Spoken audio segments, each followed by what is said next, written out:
Good day everyone. Today we're going to discuss the chapter 12, which is entitled Special Challenges in Career Management. So this chapter will present several career management challenges that trainers and managers need to be prepared to deal with.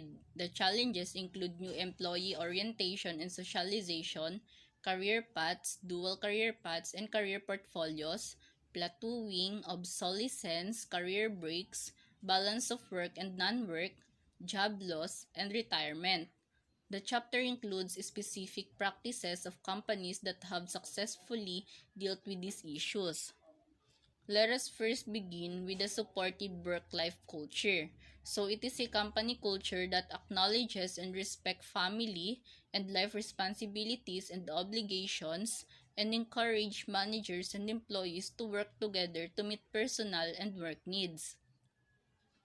Work-life initiatives have been shown to have a positive relationship to shareholder returns, low absenteeism, motivation, decreased healthcare costs, and stress-related illnesses and retention.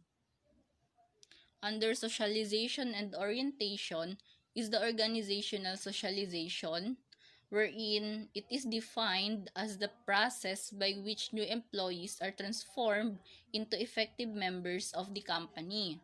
In this process, they tend to learn about and adjust the knowledge, skills, attitudes, expectations, and behaviors needed for a new or changing role within an organization. To make it short, it is the adjustment process that enables an individual to assume an organizational role that fits both organizational and individual needs. So the socialization process has three phases. First one is the anticipatory socialization, followed by encounter, and then lastly is the settling in. But before I proceed to the phases of socialization, take a look first to this table. So this table shows what employees should learn and develop through socialization. So employees need to learn the history, the company goals, language, politics, people, and performance proficiency.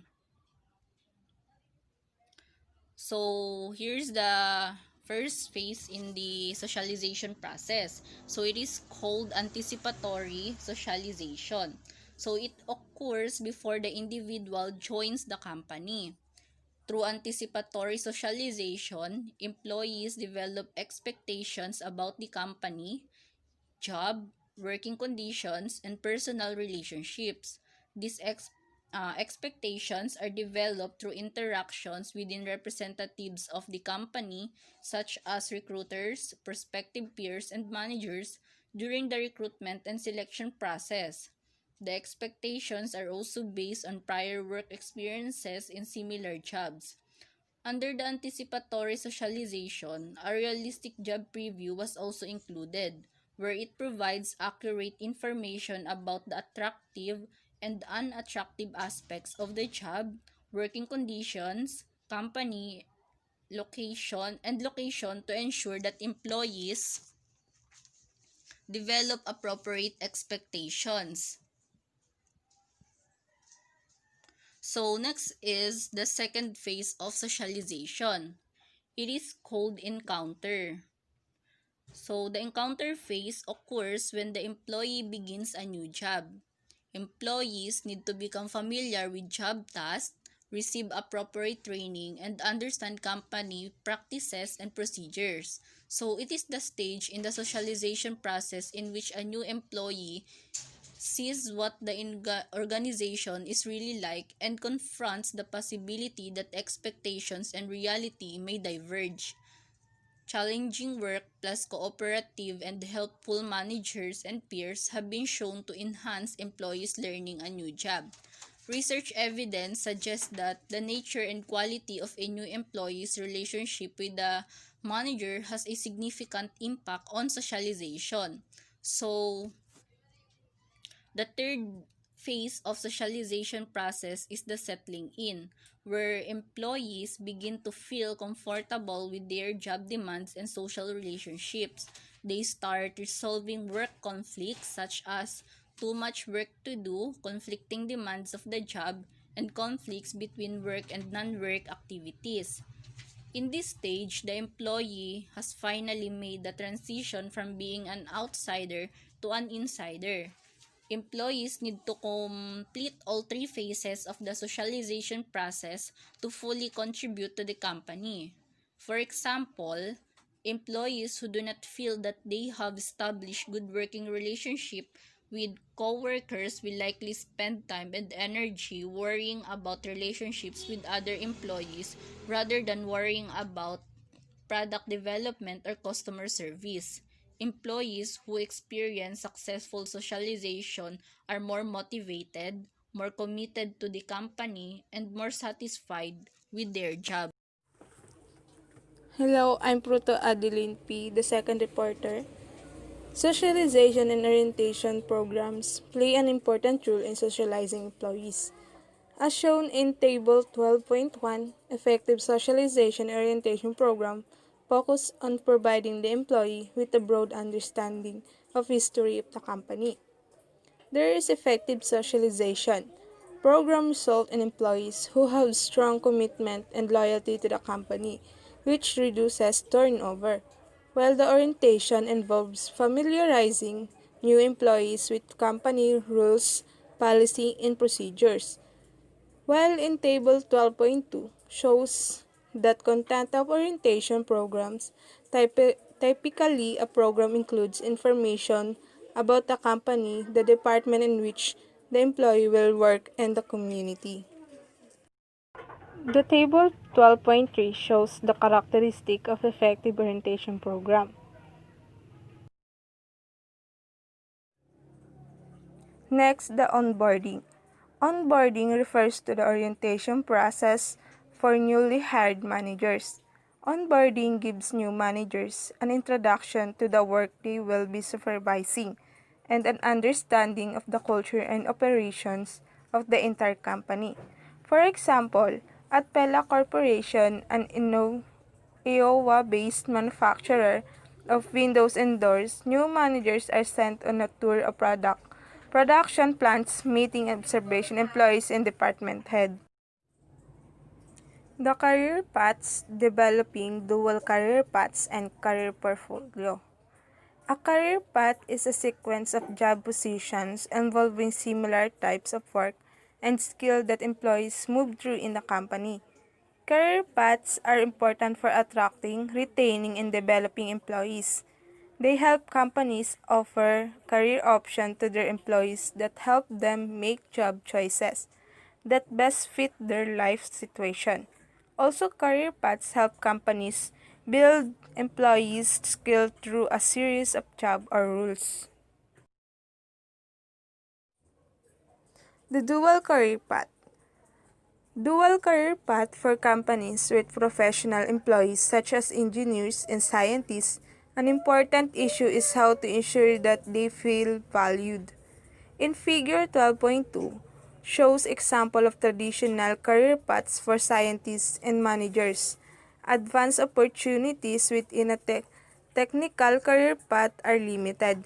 Individual contributors who move directly into management may lack the experience and or competency needed to be successful. Managerial career path may be highly compensated than technical career paths. A dual career path system enables employees to remain in a technical career path or move into management career path. In Figure 12.3 shows a dual career path system. Research scientists have the opportunity to move into three different career paths, a scientific path and two management paths. It is assumed that because employees can earn comparable salaries and have similar advancement opportunity in all three paths, they will choose the path that best matches their interests and skills. Then the career portfolio. Career portfolio consists of multiple part-time jobs that together make up a full-time position.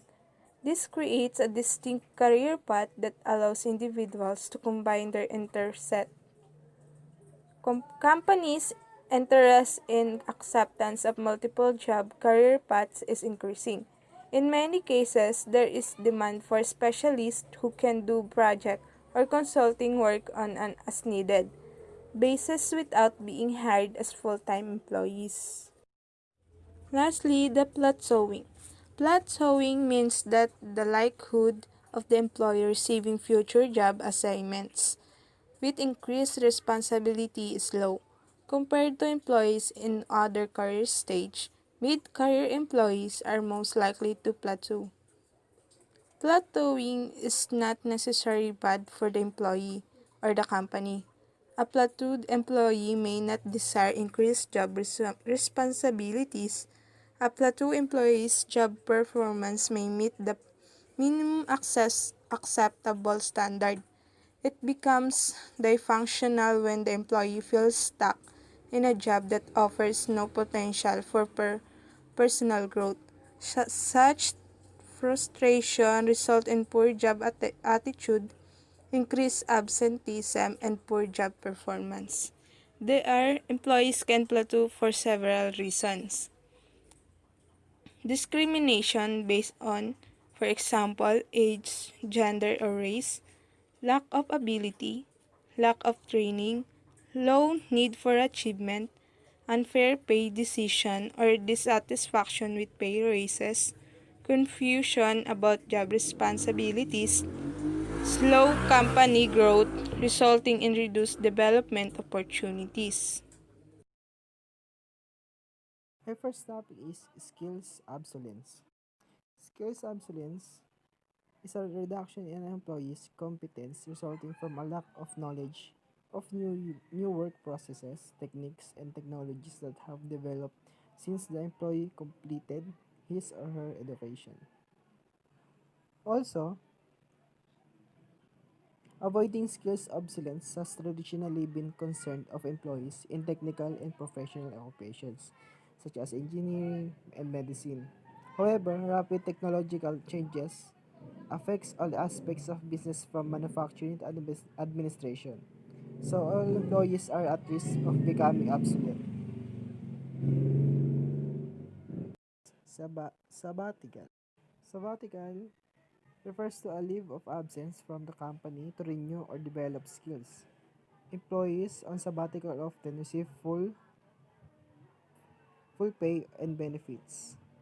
Also, sabbaticals allow employees to get away from their day-to-day job stresses and acquire new skills and perspectives.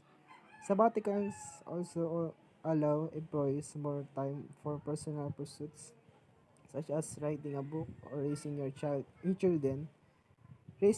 children.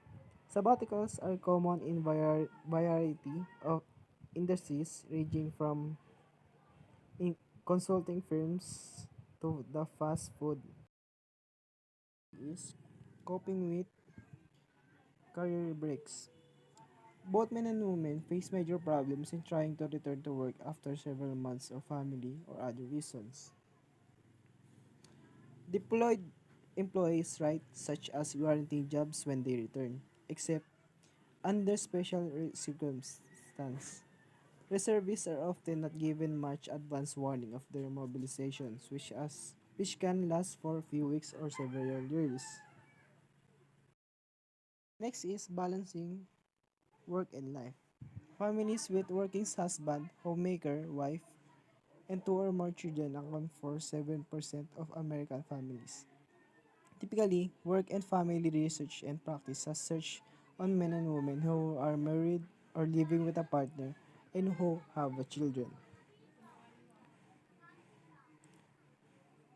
But work-life balance is also a concern of a single earner mothers and fathers, single and childless employees, blended families with children from both marriages, families with shared custody of children, grandparents raising their grandchildren, and employees with responsibility for elder care.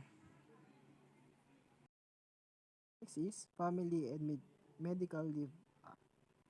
This is a federal law that provides for up to 12 weeks of unpaid leave for parents with new infants or newly adopted children. Next topic is types of work-life conflict. The, the first type is time-based conflict. Time-based conflict occurs when the demands of work and non-work interfere with each other.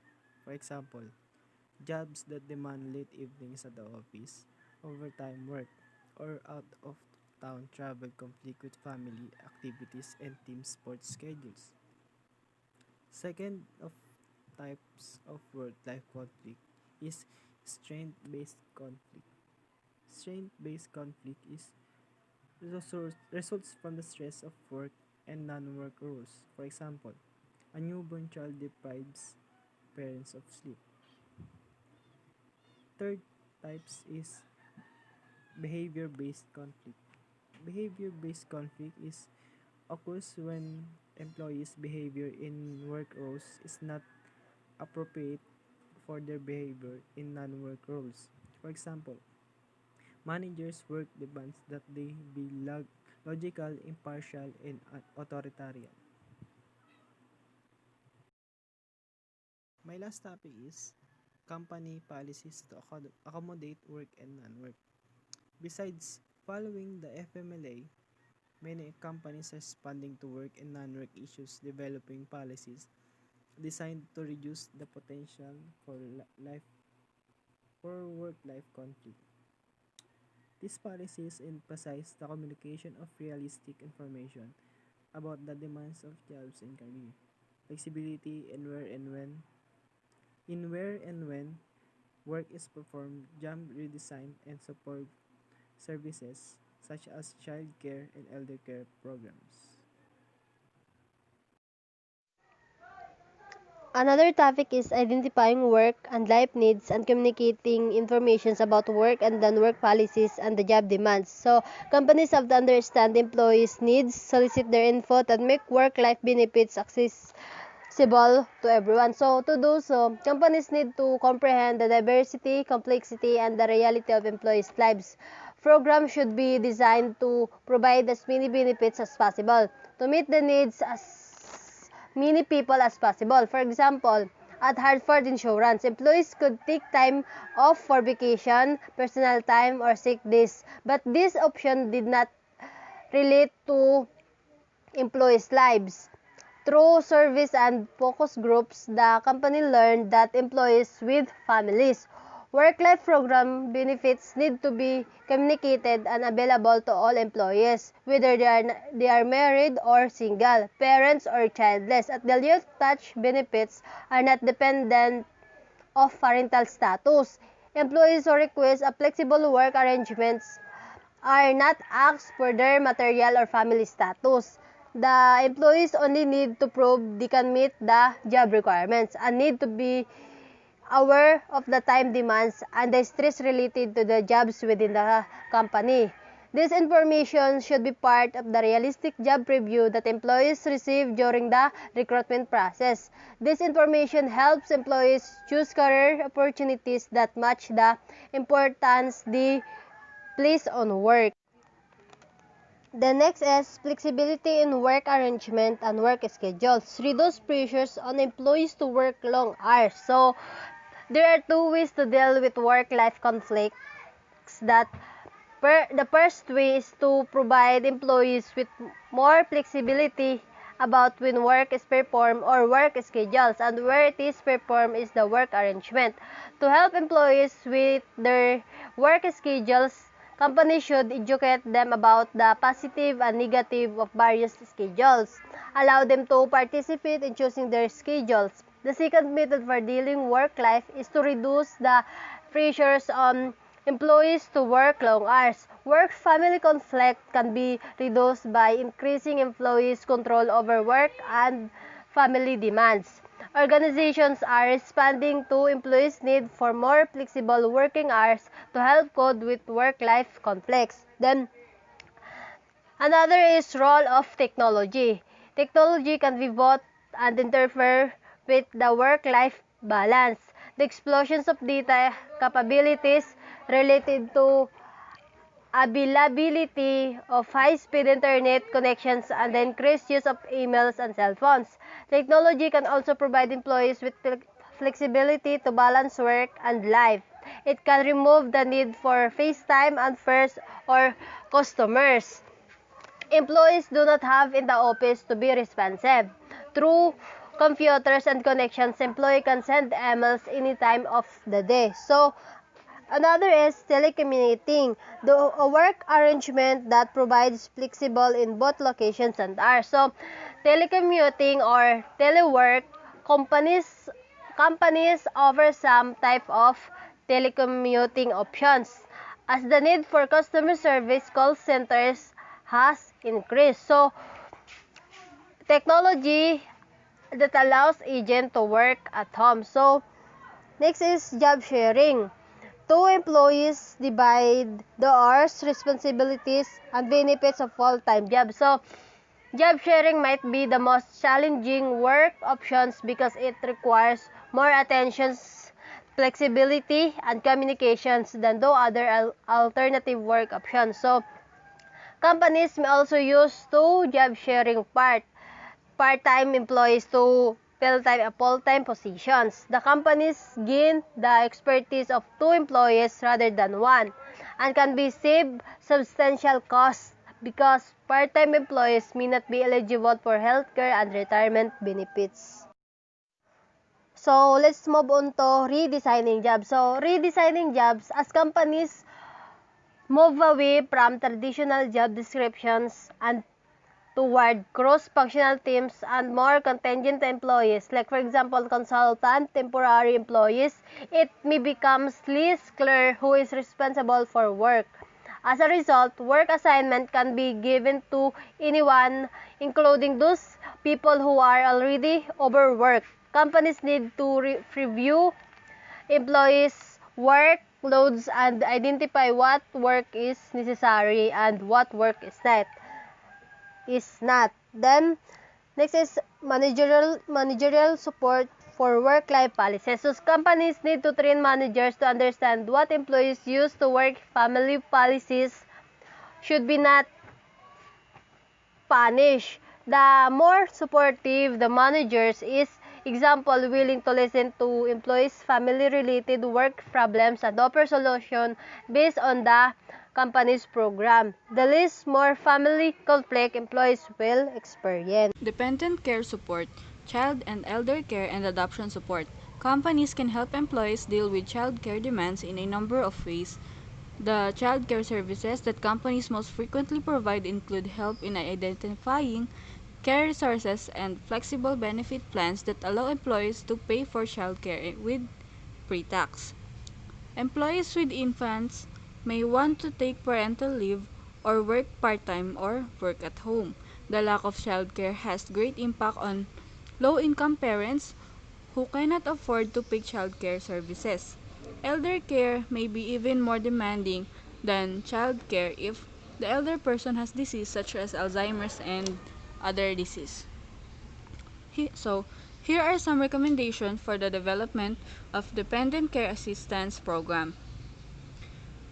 First, small companies also offer flexible work arrangements and dependent care programs. Use surveys and focus groups to determine needs. Develop a philosophy that is related to business objectives and goals. Encourage employees to participate in designing and implementing the program.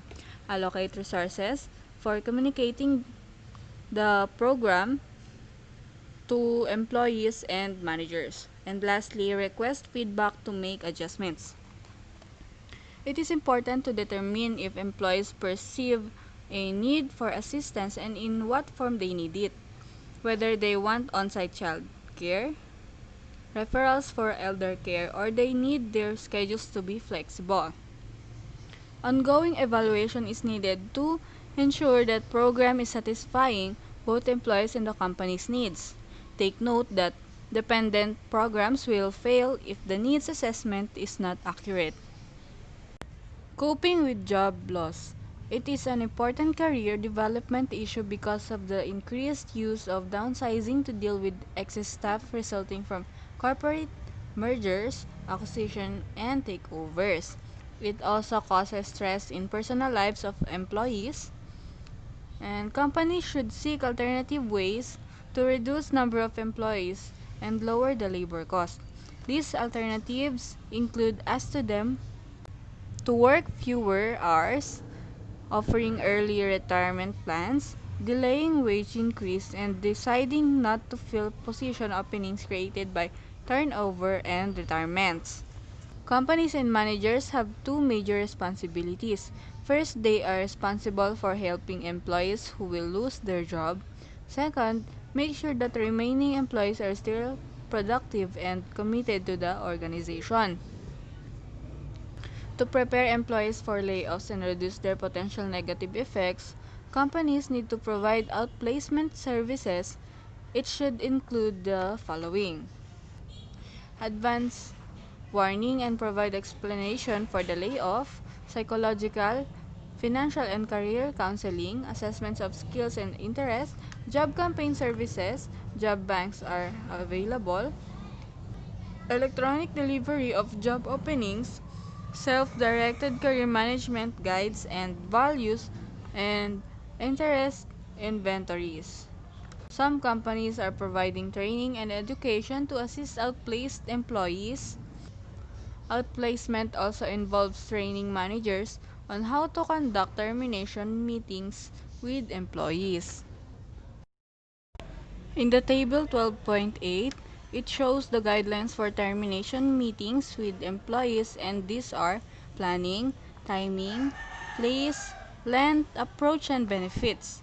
Although losing a job causes grief and denial in employees, once employees have worked through their emotions, they are capable of carrying on a campaign to find a new job. Survivors may experience considerable anxiety, anger towards top-level managers, new business plans, resentment, and resignations. Survivors needs to be trained to deal with increased workloads and job responsibility due to consolidation and loss of jobs. Company also need to provide survivors with realistic information about their future with the company. Dealing with older workers, companies are offering alternative work schedules and arrangements, including part-time work, rehiring of retirees, and phased retirement programs, which employees gradually reduce their work hours. Older employees do not have higher absenteeism rates and are not more likely to put less effort into work as they approach retirement. However, they do require more help in learning new technology and prefer hands-on practice during training. Employees who are planning to retire are asked to take on roles as mentors to pass on their knowledge to the other employees. Meeting the needs of older workers. Companies can take several actions to meet the needs of older employees. First, flexibility in scheduling allows older employees to take care of other things they want to do. Second, ensure that they receive training they need to avoid obsolescence and to be prepared in new technology. Third, help them to achieve long-term health care or elder care. Fourth, assessment and counseling are necessary to help them recycle new jobs or careers. Fifth, consider moving valuable older employees who are suffering skill deterioration to other jobs. When we say skill deterioration, it is when the learned skills are not utilized due to such factors, for example, broken enlistments, insufficient training period, and others. And finally, companies need to ensure that employees do not hold inappropriate stereotypes about older employees. For example, they fear they cannot learn new skills because they were old. Pre-retirement socialization. It is the process of helping employees prepare to exit from work. Employees who attend pre-retirement socialization programs have fewer financial and psychological problems and can experience greater satisfaction. These programs typically address the following topics: psychological aspects, housing and living costs, medical care, health during retirement and healthcare plans, financial planning, benefits and pension plans, and social security. Returning retirees can get to work on the task faster than would unexperienced new employees who are unfamiliar with the company's culture and policies. Retirement. It involves leaving a job and a work role and making transition into life without work. It is potentially good news for many companies, despite the need of employees to work longer because of economic reason. Over half of all employees retire before age 63, and 80% leave by age 70. Early retirement program has three implications. First, they must meet the needs of older employees. Second, prepare employees for retirement. And third, be aware that other employee will not discriminate older workers. Early retirement programs. These programs are usually part of the company's strategy to reduce labor costs.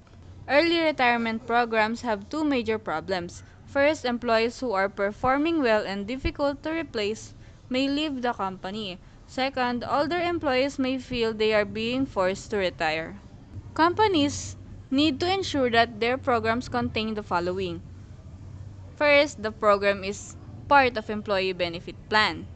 The company can justify age-related distinction for eligibility for early retirement. Employees are allowed to voluntarily choose early retirement.